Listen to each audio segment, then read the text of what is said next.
Assalamualaikum warahmatullahi wabarakatuh. Perkenalkan, nama saya Renasa Nugraha Prawira Negara, nomor absen 24 dari kelas 11 TFLM. Saya ingin mempresentasikan tentang pemilihan parameter pengelasan. 1. Tegangan busur las. Tegangan busur las yang dibutuhkan pada pengelasan tergantung dari jenis elektroda yang digunakan. Besar kecilnya tegangan busur ini berbanding lurus dengan panjang busur sendiri. Pemakaian busur yang panjang tidak dikehendaki karena stabilitasnya mudah terganggu sehingga hasil pengelasan tidak rata. Panjang busur tidak mempengaruhi kecepatan pencairan logam, tetapi busur yang panjang akan menambah energi listrik. Kestabilan tegangan ini sangat menentukan mutu pengelasan, dan kestabilan ini dapat didengar dari suara selama pengelasan. Sehingga bagi yang sudah berpengalaman akan dapat menilai kemampuan seorang juru las dari suara yang didengar pada saat melakukan pengelasan. Menjaga kestabilan panjang busur inilah merupakan kesulitan yang dialami dalam pelaksanaan pengelasan dengan proses las busur listrik manual. Kecepatan pengelasan. Kecepatan pengelasan ini dapat ditinjau dari 3 hal penting, yaitu 1. Menurut panjang deposit tanpa mempertimbangkan luas maupun tebal deposit. 2. Menurut luas deposit tanpa mempertimbangkan tebal deposit. 3. Menurut jumlah isi deposit yang diperoleh. 2. Sumber daya. Seiring dengan pesatnya perkembangan kemajuan teknologi juga berimbas pada teknologi yang digunakan pada sumber daya, yang dikenal secara umum dengan sebutan mesin las. Terdapat berbagai macam dan jenis dari mesin las yang digunakan sebagai pembangkit tenaga pada waktu dilakukan pengelasan.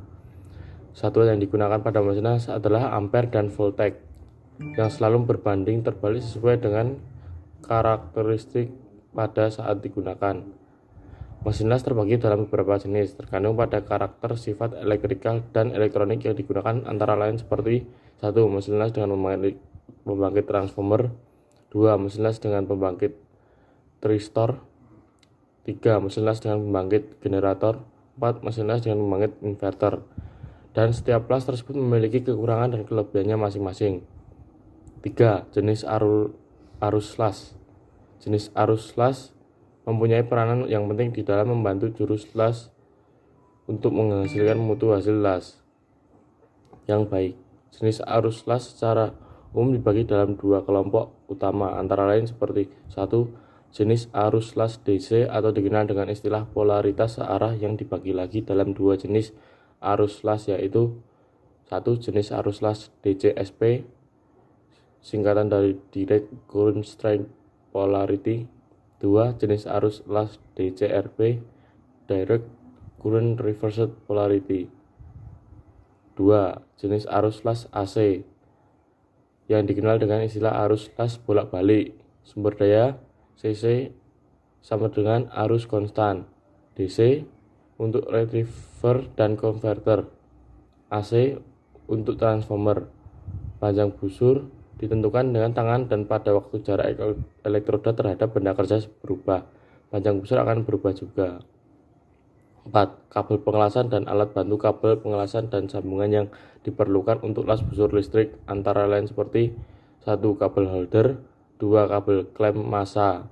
Kabel yang digunakan dalam elektroda melalui holder harus kabel yang memiliki arus yang kapasitasnya cukup, sehingga tidak akan terjadi panas yang berlebih ketika mesin las digunakan pada ampere yang maksimum. Semua sambungan elektrikal dan terminal mesti dipasang dengan aman dan kuat dalam kondisi yang baik. Jika tidak demikian, maka akan terjadi panas yang berlebih. 5. OCV atau Open Circuit Voltage. OCV adalah voltase yang diukur antara terminal elektroda dengan terminal redon ketika mesin las dihidupkan, tapi belum digunakan untuk mengelas. Untuk alasan keamanan, maksimum OCV adalah 80 volt dan untuk DC adalah 115 volt. Arc voltage. Sesuai dengan namanya, pembaca voltase dilakukan bila busur las sedang beroperasi, dan untuk membacanya dengan teliti maka harus diukur sedekat mungkin dengan busur las. Duty cycle. Duty cycle adalah masa waktu di mana mesin las dapat beroperasi pada ampere tertentu tanpa terjadi kelebihan panas pada mesin. Sekian dari saya. Wassalamualaikum warahmatullahi wabarakatuh.